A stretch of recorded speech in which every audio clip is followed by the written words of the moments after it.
안녕하세요. 세상을 이롭게 하는 일에 관심 많은 승무원쌤 김용숙입니다. 이찬원 씨가 출연하고 있는 SBS 시사교양 예능 과몰입 인생사, 이번 주에는 스티브 잡스가 그의 주인공입니다. 이 과몰입 인생사는 세계사에 남겨질 만한 인물을 탐구하고 그들이 고비를 겪을 때마다 어떤 선택을 했냐를 질문으로 던지면서 그 질문에 대한 답을 어떻게 내느냐, 누가 또 그 주인공과 비슷한 답을 내느냐로 풀어가는 방식으로 진행이 되는 시사교양 예능입니다. 스티브 잡스는 기업가죠. 우리 인류사의 생활 방식을 바꿔놓은, 정말 역사에 남을, 우리의 삶의 형태를 송두리째 바꿔놓은 그런 스티브 잡스. 이는 기업가이기 때문에 이찬원 씨도 경영학과를 나왔고 또 사회성이 많기 때문에, 사회에 관심이 많기 때문에 스티브 잡스하고 이찬원 씨의 그 생각에 공통점이 많았던 것 같습니다. 우선 스티브 잡스는 우리의 삶을, 정말 우리의 삶을 송두리째 바꿔놓은 그런 사람입니다. 컴퓨터가 사업용으로만 사용되고 있었는데, 사업용으로만 사용되고 있는 컴퓨터를 개인용으로 만들어 봐야 되겠다고 작심을 하고 이 개인용 컴퓨터를 만드는데 매진을 한 결과 처음 나온 것이 맥킨토시라는 컴퓨터입니다. 개인용 컴퓨터가 결국 여러 가지 우여곡절 끝에 나온 것이죠. 그런데 이 개인 컴퓨터가 나오기까지 이들 창업은 차고에서 시작이 됐습니다. 차고. 미국에 있는 그 지금 오늘날 대기업들이 거의 다 차고에서 사업을 시작했다고 그러지 않습니까? 그러니까 그렇게 열악한 환경에서 만들어졌지만 우리 인류의 삶을 바꾸는, 문명을 바꾸는 그러한 대기업들을 만들어낸 것입니다. 스티브 잡스도 크게 다르지 않았습니다. 그런데 스티브 잡스는 머리가 좋고 천재성이 있지만 이 사람은 기계공학을 전공한 사람이 아니라 인문학, 특히 불교 철학에 깊숙이 빠져 있던 사람이기도 합니다. 이 불교 철학에 깊숙이 빠져 있다는 것은 회사를 운영하거나 그 기업을 발전시켜 나가는데 굉장한 자산이 되는 것이죠. 하지만 스티브 잡스는 본인의 머리가 너무 앞서가고 안 되는 것이 없고, 즉 이 사람은 예언자라고 그러지 않습니까? 그런데 그가 예언자일 수 있는 것은, 내가 생각해내는 것은 내 스스로 만들기 때문에, 본인은 미래를 알고 있기 때문에 그것을 알고 있는 걸로 끝나지 않고 본인이 생각하는 미래를 현실화시키기 때문에 본인은 예언자일 수밖에 없다, 이렇게 말할 정도로 가상의 현실을 현실에서 실제로 만들어내는 그런 괴짜이자 독재자는 것은 머리에 뭐가 많이 들어있으니까 그것을 빨리빨리 추진을 해서 미래를 바꿔야 되겠다는 그 욕심 때문에 독재자라는 얘기를 들을 수밖에 없는 것은, 너무 앞서가는 생각을 가지고 너무 천재성이 있기 때문에 그 밑에서 따라오는 사람들은 따라갈 수가 없죠.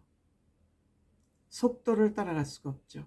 하다못해 일주일에 그 직원들은 90시간씩 일을 지키고 무엇을 개발해 놓으면 만족하지 않으니까, 컴퓨터에 그 냉각기가 필요하니까, 열이 나니까 냉각기가 필요한데 그 냉각기 소음이 심각하니까, 듣기 싫으니까 냉각기의 소음을 없애라 라고 어쨌든 무리한 부탁을 해서 만든 결과 이 맥킨토시는 실패를 합니다. 최초 개인 PC가 퍼스널 컴퓨터 아니겠습니까? 개인 PC를 만드는 데는 성공했지만 결국 가격도 비싸고 그 컴퓨터가 열이 나서 이것은 실패를 합니다. 그래서 이 실패의 원인을 그 CEO를 경영이 대표죠. 가격을 좀 싸게 대중성 있게 가격을 매기자고 그랬는데 이 CEO가 고집을 해서 가격이 높게 책정되는 바람에 컴퓨터가 팔리지 않고 실패하자. 이것을 내 책임이냐 CEO의 책임이냐 라고 판단할 때 이것이 이제 또 선택의 문제로 나왔죠. 그런데 이찬원 씨는 CEO와 결별을 한다고 본인의 생각을 내비쳤습니다. 즉 경영의 무책임을 물어서 CEO와 결별을 하기로 마음을 먹었는데 여기서 보기 좋게 CEO에게 스티브 잡스가 엎어치기를 당해서 결국 이 스티브 잡스가 그 애플에서 밀려날 수밖에 없었습니다. 자기가 만든 회사에서 한마디로 쫓겨난 격이 된 것이죠. 그런데 이제 그때 마이크로소프트 빌 게이츠가 이 개인 PC를 제작할 때 같이 일했는데 이 빌 게이츠가 나가서 IBM하고 손을 잡고 윈도우를 만들어내면서 날개 다친 듯이 오늘날의 빌 게이츠가 될 수 있었다 그럽니다. 날개를 달았다 그럽니다. 빌 게이츠가. 그러니까 애플에서 같이 스티브 잡스하고 일을 했는데 이 애플에서 스티브 잡스도 쫓겨나고 이렇게 되자 이제 뭐 그런 그동안의 우여곡절은 많았겠지만 빌 게이츠는 날개를 단 것입니다. 그러니까 스티브 잡스는 쫓겨났기 때문에 본인이 뭘 할까 생각하다 픽사라는 만화 영화 3D 만화 영화를 만들어서 이것이 토이스토리라는 이 만화 영화가 대박을 치면서 이제 다시 회생의 기회를 맞았는데 그때 애플이 망하게 됐다는 소식을 듣고 다시 애플로 돌아가서 90일 후면은 애플은 부도가 난다. 그래서 본인이 창업한 회사니까 다시 애플로 돌아가서 이 회사를 살리기 위해서 돈이 없으니까 그때 내 돈을 투자해서 이 애플을 살릴 것이냐 아니면 어떻게 보면 경제적으로 적이었던 마이크로소프트 빌 게이츠에게 도움을 요청하느냐 이때 또 선택의 기로에 서는데 이찬원 씨는 원수에게 손을 내민다. 원래 기업이 잘 될 것으로 예상될 때 그 오너들은 자기 돈을 투자하기보다 상대방의 투자를 받아내는 것이 경제 원칙이라고 합니다. 그래서 이찬원 씨는 빌 게이츠에게 스티브 잡스가 손을 내밀어서 애플을 살리는데 결정을 할 것이다. 역시 이찬원 씨 생각이 맞았습니다. 결국 스티브 잡스는 빌 게이츠에게 투자 요청을 했고 빌 게이츠도 본인이 이 맥킨토시 만드는데 같이 참여했던 그런 여러 가지 또 빌 게이츠의 인성도 작용했을 것으로 생각됩니다. 빌 게이츠는 나누는데 무소유의 정신을 지금까지 발휘하고 있지 않습니까? 그래서 역시 애플을 지원하기로 결정을 하자마자 애플의 주가가 무려 33%가 뛰었다고 합니다. 이렇듯 이 스티브 잡스와 빌 게이츠 이 두 사람은 인류의 역사를 송두리째 바꿔놓은 그런 인물들입니다. 그런데 안타깝게도 스티브 잡스가 암에 걸렸죠.